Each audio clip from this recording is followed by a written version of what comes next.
Welcome to the deep dive. Today we're tackling something, well, a bit counterintuitive actually. Mhm. It's this idea of reshaping how brands connect with us.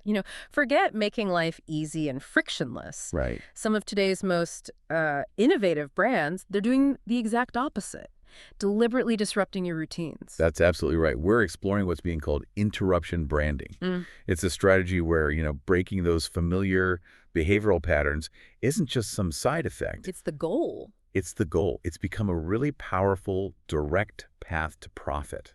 Hmm. It sounds maybe a bit jarring at first, but honestly, the results, they kind of speak for themselves. And it really does feel like such a modern marketing hack, doesn't it? Something totally new, cutting edge. Mhm. But the core idea, it's not entirely novel, is it? I was reading about advertising pioneer Claude Hopkins back in 1923. Absolutely. Hopkins, yeah.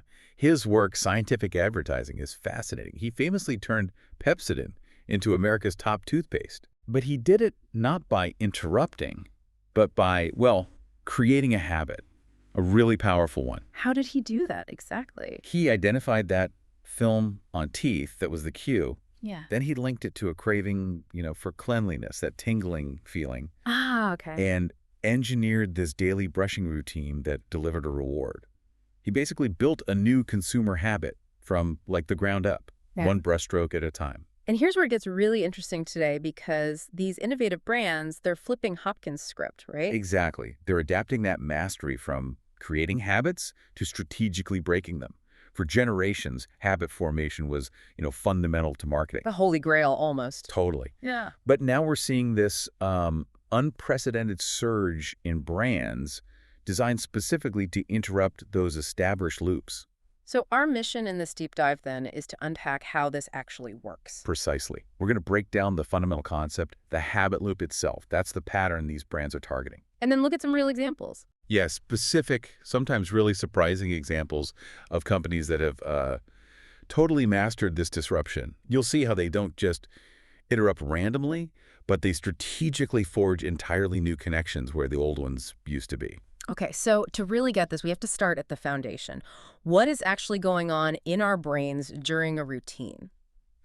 Which brings us to the habit loop. Now, maybe this is a refresher for some listeners deep into behavioral psychology, but it's crucial for understanding interruption branding. So maybe quickly walk us through the core bits. Certainly. So the habit loop, pioneered by researchers like Charles Duhigg and the power of habit, Oh, it essentially has four crucial parts. okay. First, you've got the cue. That's the Yes. trigger, right? What tells your brain, okay, start this behavior. Got it. Second is the craving. That's the emotional or physical urge, the motivation behind it all. A why? The why, exactly. Third, the routine. That's the behavior itself, the action you actually take. And finally, the reward. That's what satisfies the craving and reinforces the loop, makes you want to do it again. Can you give us a concrete example, something common, maybe almost unconscious, that illustrates this loop? I think that helps make it real. Oh, definitely. Think about your phone. We all Okay. do this. A notification sound goes off. That's your cue. Yep, happens all the time. Instantly, you feel that little surge of curiosity, maybe FOMO, fear of missing out. That's the craving. Uh-huh. Then, almost without thinking, you pick up the phone, check it. That's the routine Right, automatic. and the reward. That little dopamine hit, maybe from social connection or new info or just feeling connected. It's almost entirely automatic, like you said. That makes so much sense. We all experience that loop. Okay, so this is where interruption branding really diverges, isn't it? Because traditional marketing, it usually tries to, what, make the craving stronger within the loops we already have? Exactly that. Or maybe create entirely new loops, like Hopkins did with Pepsodent. But interruption branding, it takes this really different, almost revolutionary approach. It doesn't just intensify things. It deliberately breaks established loops. That specific point. Set strategic points, yeah. And the goal is multifaceted. Grab attention, definitely enhance memorability, but most importantly, foster entirely new consumer behaviors.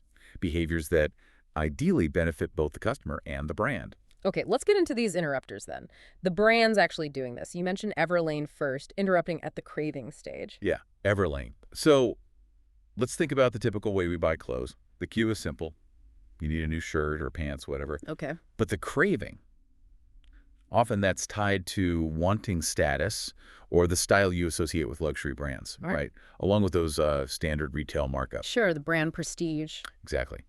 The routine is buying it, and the reward is that feeling of satisfaction, owning something perceived as premium. So how does Everlane mess with that?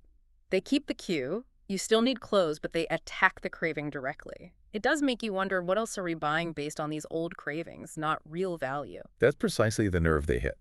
Instead of feeding that desire for luxury status, Everlane introduces radical price transparency. Ah, the know your costs thing. Exactly. And that creates a new craving. The satisfaction of making a smart, rational, informed, maybe even ethical purchase. So it shifts what you want. Totally.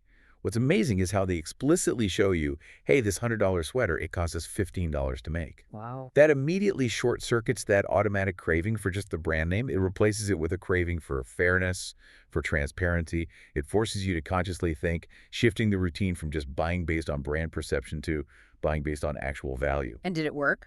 The impact was huge. Everlane grew to like $100 million in revenue in just 6 years. And this was without traditional advertising. Yeah. All because they successfully redirected that core craving. That's incredible. Really turning convention on its head. Okay, speaking of which, Liquid Death. That's our next example. Taking a pretty aggressive approach to something super basic.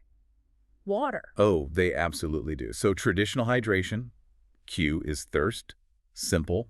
Craving is refreshment. Right. The routine. Yeah. Usually grabbing a beverage based on what you expect water to look like.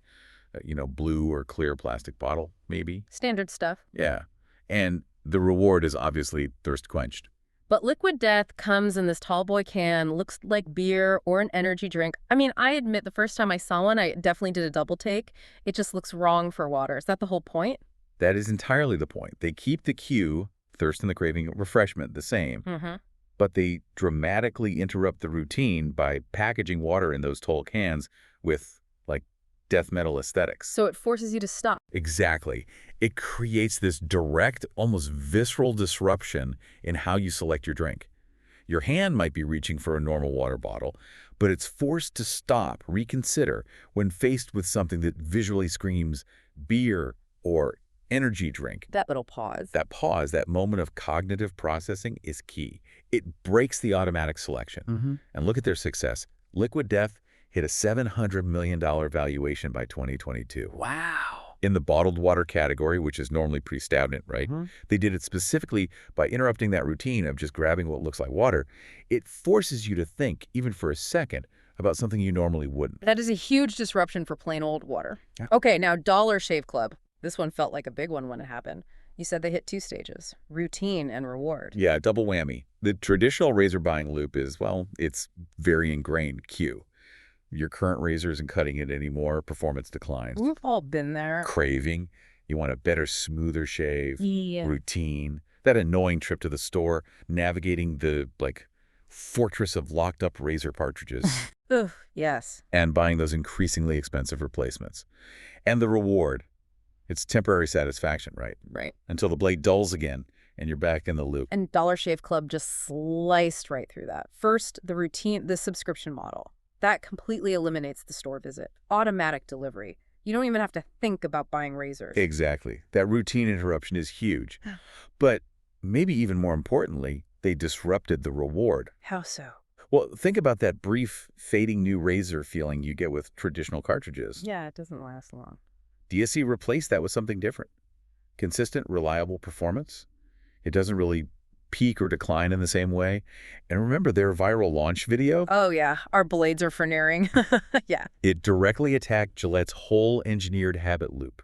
The message was basically, stop paying for shave tech you don't need. They targeted that cyclical, temporary reward, offering a new reward. Consistent quality, no hassle. And the impact was just massive, wasn't it? Staggering. Within 5 years, DSC grabbed something like 8% of the U.S. cartridge market from Gillette, a company that spent decades reinforcing that old upgrade loop. Led to the billion-dollar acquisition by Unilever. Exactly. That's a lot of disrupted shaves. And a profound lesson in understanding the real pain points hidden inside a habit. Truly is. Okay, one more example. MasterCard. Their priceless campaign. You're saying this is about interrupting the reward stage. Yes, a masterclass in reward interruption. The basic buying loop is pretty straightforward, right? Q, you need to buy something. Mm-hmm. Craving, you desire the item and you want the purchase done. Routine. Mm-hmm. the transaction process itself. Swipe the card, tap the phone, whatever. Okay. And the initial reward is just getting the item, completing the transaction. Functional. So how did MasterCard reframe that? Their priceless campaign brilliantly targets that final reward stage. The earlier parts needing something, wanting it, paying for it, they stay pretty much the same. But MasterCard interrupts the expected reward. They suggest the true reward isn't the transaction or even the thing you bought. It's the experience that follows, the emotions, the memories. Ah, okay. So it's not just buying baseball tickets. It's the father-son memory you create at the game. Gotcha. Or dinner isn't just food. It's celebrating a milestone. A plane ticket isn't just transport. It's a reunion. Exactly. Concert tickets aren't just admission. They're those once-in-a-lifetime moments. A cooking class isn't just learning a skill. It's the start of a passion. They're selling the feeling. Precisely. They fundamentally altered the satisfaction customers get. They elevated these, sometimes mundane transactions into potential emotional experiences, turning the functional act of payment into something that enables deeper emotional rewards. Shifting the focus from the thing to the meaning. That's it. It fundamentally changes how we perceive value at the very end of that habit loop.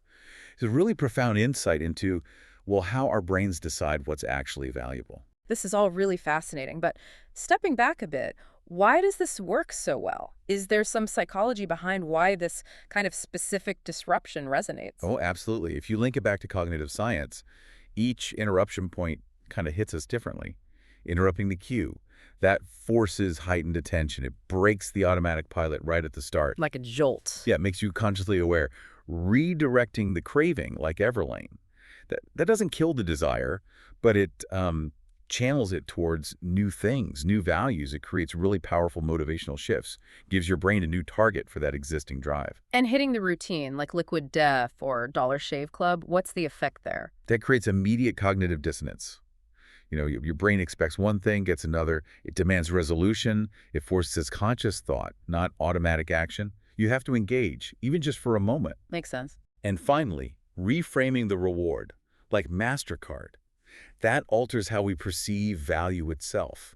It can create deeper, more lasting satisfaction by shifting focus from just function to, well, meaning, emotional payoff. This isn't just theory. It's happening all around us, shaping how we interact with brands every day, whether we realize it or not.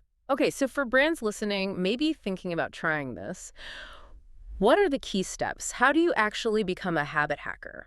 Well, the first step, and honestly the most critical, is you have to map the existing habit loop with absolute precision. Really understand it first. Totally. Document the exact cue for your category, what people truly crave, what the routine actually looks like step by step, and what reward they currently get. Understand their world deeply. Then step 2, identify the best place to interrupt, because each stage offers different opportunities, like you said. Precisely. Cue interruption, for instance, might be great for creating totally new usage occasions for your product. Craving interruption, like Everlane, perfect for repositioning value. Routine interruption, like DSC, powerful for distribution innovation or changing how people access something. And reward interruption, a la MasterCard, that's about building those deeper emotional ties. Okay, map the loop, find the spot, then what? Step 3 is to design a precise mechanism. This is your intervention.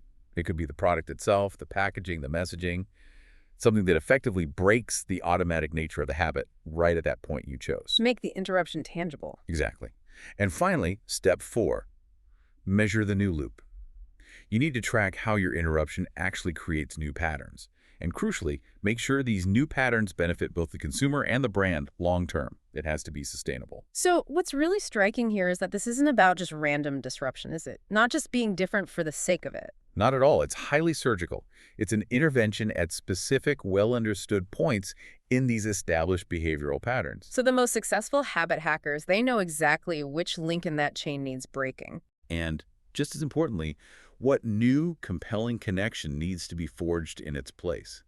It's about replacing, not just removing. Which really raises a fascinating question for you listening right now. In this age of just constant marketing saturation, maybe the most powerful strategy isn't always creating new habits. But intelligently interrupting the ones that already exist. Think about that. How might this idea apply to your own habits, your own consumption patterns? Something to mull over. We'll leave you with that thought. Thanks for diving deep with us today.